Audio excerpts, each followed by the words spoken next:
بسم الله الرحمن الرحيم الحمد لله الذي أنزل على عبده الكتاب ولم يجعل له عوجا قيما لينذر بأسا شديدا من لدنه ويبشر المؤمنين الذين يعملون الصالحات أن لهم أجرا حسنا ماكثين فيه أبدا وينذر الذين قالوا اتخذ الله ولدا ما لهم به من علم ولا لآبائهم كبرت كلمة تخرج من أفواههم إن يقولون إلا كذبا فلعلك باخع نفسك على آثارهم إن لم يؤمنوا بهذا الحديث أسفا إنا جعلنا ما على الأرض زينة لها لنبلوهم أيهم أحسن عملا وإنا لجاعلون ما عليها صعيدا جرزا أم حسبت أن أصحاب الكهف والرقيم كانوا من آياتنا عجبا إذ أوى الفتية إلى الكهف فقالوا ربنا آتنا من لدنك رحمة وهيئ لنا من أمرنا رشدا فضربنا على آذانهم في الكهف سنين عددا ثم بعثناهم لنعلم أي الحزبين أحصى لما لبثوا أمدا نحن نقص عليك نبأهم بالحق إنهم فتية آمنوا بربهم وزدناهم هدى وربطنا على قلوبهم إذ قاموا فقالوا ربنا رب السماوات والأرض لن ندعو من دونه إلها لقد قلنا إذا شططا هؤلاء قوم اتخذوا من دونه آلهة لولا يأتون عليهم بسلطان بين فمن أظلم ممن افترى على الله كذبا وإذ اعتزلتموهم وما يعبدون إلا الله فأووا إلى الكهف ينشر لكم ربكم من رحمته ويهيئ لكم من أمركم مرفقا وترى الشمس إذا طلعت تزاور عن كهفهم ذات اليمين وإذا غربت تقرضهم ذات الشمال وهم في فجوة من ذلك من آيات الله من يهد الله فهو المهتد ومن يضلل فلا تجد له وليا مرشدا وتحسبهم أيقاظا وهم رقود ونقلبهم ذات اليمين وذات الشمال وكلبهم باسط ذراعيه بالوصيد لو اطلعت عليهم لوليت منهم فرارا ولملئت منهم رعبا وكذلك بعثناهم ليتساءلوا بينهم قال قائل منهم كم لبثتم قالوا لبثنا يوما أو بعد يوم قالوا ربكم أعلم بما لبثتم فابعثوا أحدكم بورقكم هذه إلى المدينة فلينظر أيها أزكى طعاما فليأتكم برزق منه وليتلطف ولا يشعرن بكم أحدا إنهم إن يظهروا عليكم يرجموكم أو يعيدوكم في ملتهم ولا تفلحوا إذا أبدا وكذلك أعثرنا عليهم ليعلموا أن وعد الله حق وأن الساعة لا ريب فيها إذ يتنازعون بينهم أمرهم فقالوا ابنوا عليهم بنيانا ربهم أعلم بهم قال الذين غلبوا على أمرهم لنتخذن عليهم مسجدا سيقولون ثلاثة رابعهم كلبهم ويقولون خمسة سادسهم كلبهم رجما بالغيب ويقولون سبعة وثامنهم كلبهم قل ربي أعلم بعدتهم ما يعلمهم إلا قليل فلا تمار فيهم إلا مراء ظاهرا ولا تستفت فيهم منهم أحدا ولا تقولن لشيء إني فاعل ذلك غدا إلا أن يشاء الله واذكر ربك إذا نسيت وقل عسى أن يهديني ربي لأقرب من هذا رشدا ولبثوا في كهفهم 300 سنين وازدادوا 9 قل الله أعلم بما لبثوا له غيب السماوات والأرض أبصر به وأسمع ما لهم من دونه من ولي ولا يشرك في حكمه أحدا واتل ما أوحي إليك من كتاب ربك لا مبدل لكلماته ولا تجد من دونه ملتحدا واصبر نفسك مع الذين يدعون ربهم بالغداة والعشي يريدون وجهه ولا تعد عيناك عنهم تريد زينة الحياة الدنيا ولا تطع من أغفلنا قلبه عن ذكرنا واتبع هواه وكان أمره فرطا وقل الحق من ربكم فمن شاء فليؤمن ومن شاء فليكفر إنا أعتدنا للظالمين نارا أحاط بهم سرادقها وإن يستغيثوا يغاثوا بماء كالمهل يشوي الوجوه بئس الشراب وساءت مرتفقا إن الذين آمنوا وعملوا الصالحات إنا لا نضيع أجر من أحسن عملا أولئك لهم جنات عدن تجري من تحتهم الأنهار يحلون فيها من أساور من ذهب ويلبسون ثيابا خضرا من سندس واستبرق متكئين فيها على الأرائك نعم الثواب وحسنت مرتفقا واضرب لهم مثلا رجلين جعلنا لأحدهما جنتين من أعناب وحففناهما بنخل وجعلنا بينهما زرعا كلتا الجنتين آتت أكلها ولم تظلم منه شيئا وفجرنا خلالهما نهرا وكان له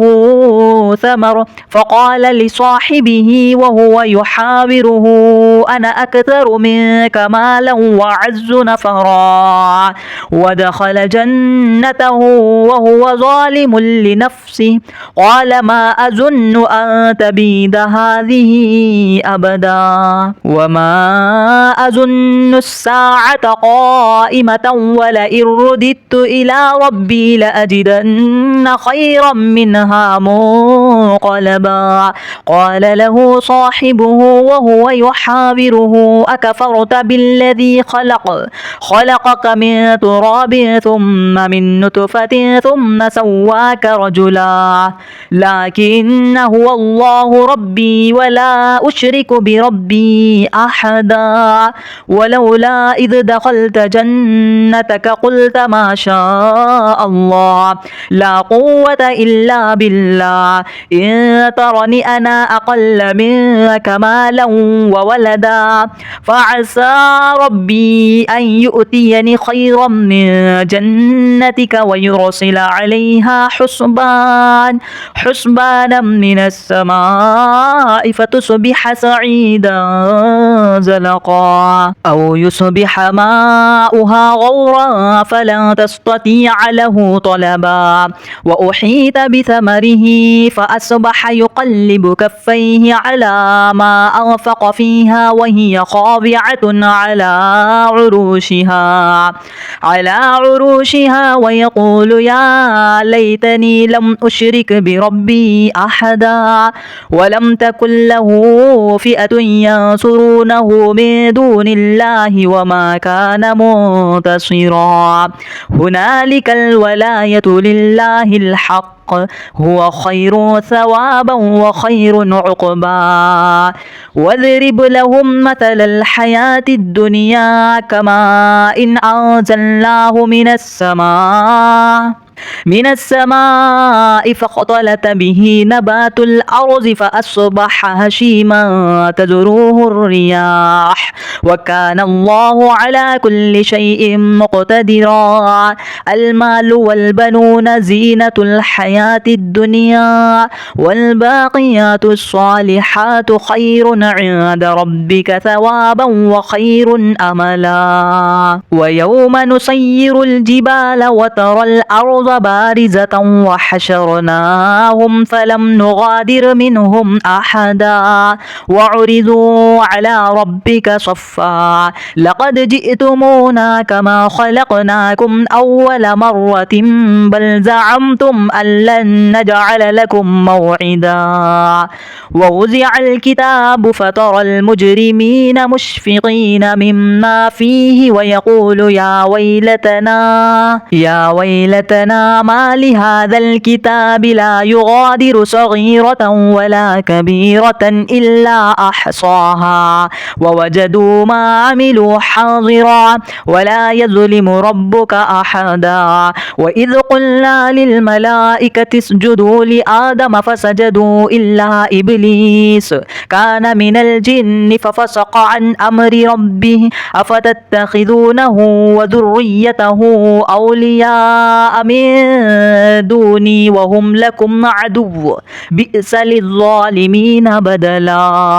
ما أشهدتهم خلق السماوات والأرض ولا خلق أنفسهم وما كنت متخذ المضلين عضدا ويوم يقول نادوا شركائي الذين زعمتم فدعوهم فلم يستجيبوا لهم وجعلنا بينهم موبقا ورأى المجرمون النار فظنوا أنهم مواقعها ولم يجدوا عنها مصرفا ولقد صرفنا في هذا القرآن للناس من كل مثل وكان الإنسان أكثر شيء جدلا وما منع الناس أن يؤمنوا إذ جاءهم الهدى ويستغفروا ربهم إلا أن تأتيهم سنة الأولين أو يأتيهم العذاب قبلا وما نرسل المرسلين إلا مبشرين ومنذرين ويجادل الذين كفروا بالباطل ليدحضوا به الحق واتخذوا آياتي وما أنذر هزوا ومن أظلم مما ذكر بآيات ربه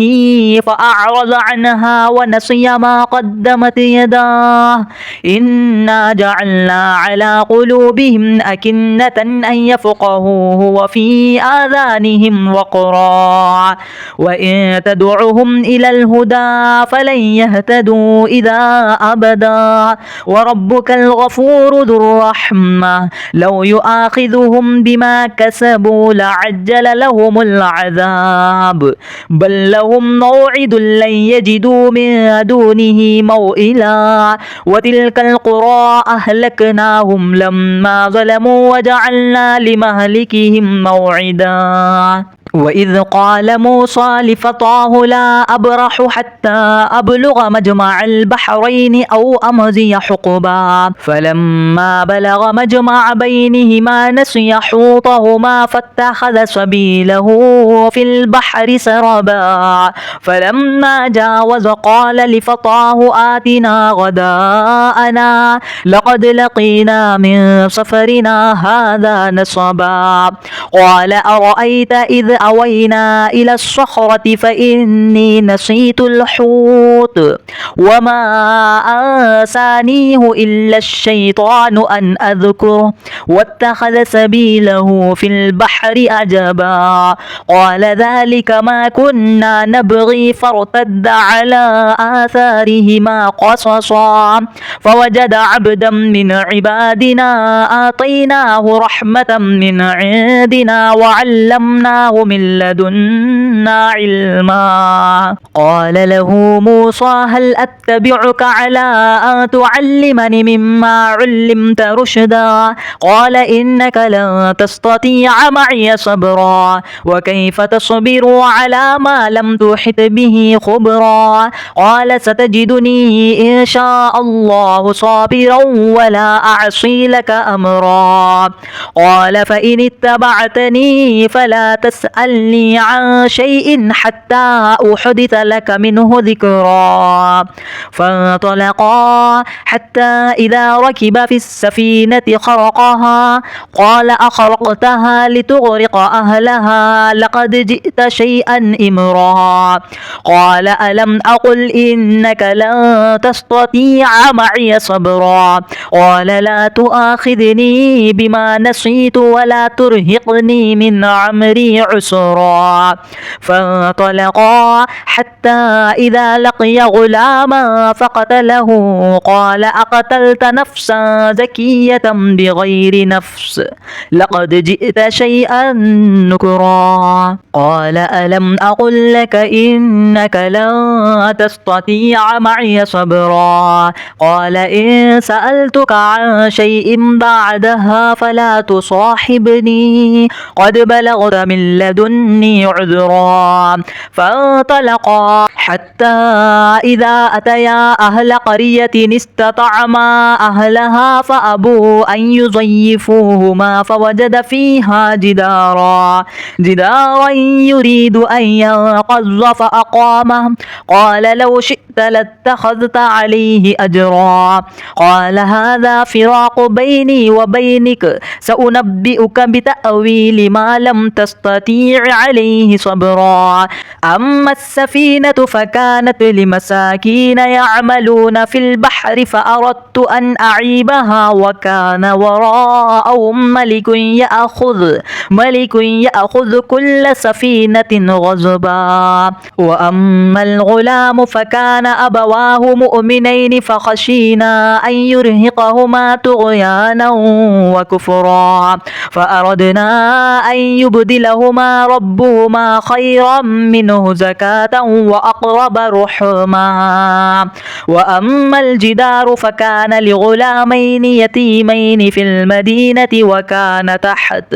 وكان تحته كنز لهما وكان أبوهما صالحا فأراد ربك أن يبلغا أشدهما ويستخرجا كنزهما رحمة من ربك وما فعلته عن أمري ذلك تأويل ما لم تستطع عليه صبرا ويسألونك عن ذي القرنين قل سأتلو عليكم منه ذكرا إنا مكنا له في الأرض وآتيناه من كل شيء سببا فأتبع سببا حتى إذا بلغ مغرب الشمس وجدها تغرب في عين حمئة ووجد عندها قوما قلنا يا يا ذا القرنين إما أن تعذب وإما أن تتخذ فيهم حسنا. قال أما من ظلم فسوف نعذبه ثم يرد إلى ربه فيعذبه عذابا نكرا. وأما من آمن وعمل صالحا فله جزاء الحسنى وسنقول له من أمرنا يسرا. ثم أتبع سببا حتى إذا بلغ مطلع الشمس وجدها تطلع على قوم لم نجعل لهم من دونها سترا. كذلك وقد أحطنا بما لديه خبرا. ثم أتبع سببا حتى إذا بلغ بين السدين وجد من دونهما قوما لا يكادون يفقهون قولا. قالوا يا ذا القرنين إن يأجوج ومأجوج مفسدون في الأرض فهل نجعل لك خرجا على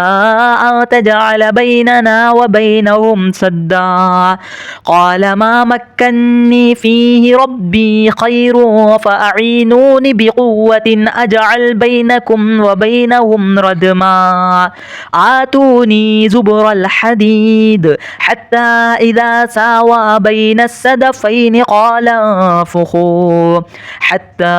إذا جعله نارا قال آتوني أفرغ عليه قطرا. فما استطاعوا أن يظهروه وما استطاعوا له نقبا. قال هذا رحمة من ربي فإذا جاء وعد ربي جعله دكا وكان وعد ربي حقا. وتركنا بعضهم يومئذ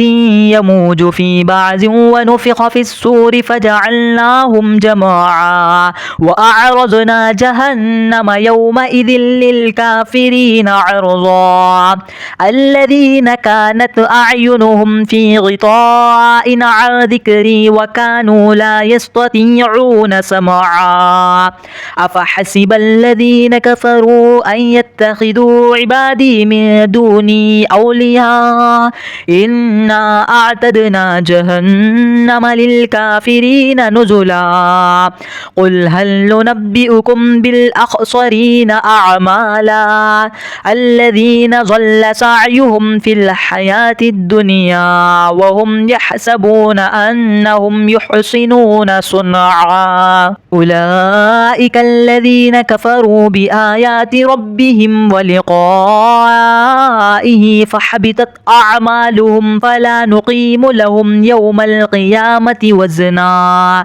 كذلك جزاؤهم جهنم بما كفروا واتخذوا آياتي ورسلي هزوا. إن الذين آمنوا وعملوا الصالحات كانت لهم جنات الفردوس نزلا خالدين فيها لا يبغون عنها حولا. قل لو كان البحر مدادا لكلمات ربي لنفد البحر قبل أن تنفد كلمات ربي ولو جئنا بمثله مددا. قل إنما أنا بشر مثلكم يوحى إلي أنما إلهكم إله واحد. فمن كان يرجو لقاء ربه فليعمل عملا صالحا ولا يشرك بعبادة ربه أحدا.